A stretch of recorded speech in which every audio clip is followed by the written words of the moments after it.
So I'm often asked, what's the difference between a will and a trust, and do I need both? A will is a legal document that tells a court how you want your assets to be distributed after your death. If you have assets over a certain amount, it requires the executor to go into court and get an order from the court to distribute your assets using a process called probate.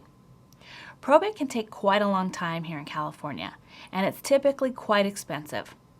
The worst part is it's totally public, and it's subject to the oversight of a broken-down court system. Plus, a will is only operative in the event of your death and not your incapacity. So your loved ones could have difficulty getting access to your assets in the event that you were in the hospital and could not communicate. A trust is a legal document that tells a trustee, chosen by you as the creator of the trust, how you want your assets to be handled if you're incapacitated or in the event of your death. So long as your assets are owned properly by the trust, it does not need to be brought before the court, so it's totally private.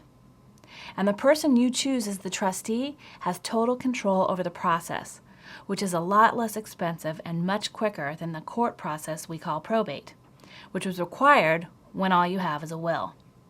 Typically, you need to have both, because a trust only works if your assets are owned in the name of your trust, and sometimes an overlooked asset gets left out, and it will be subject to the will.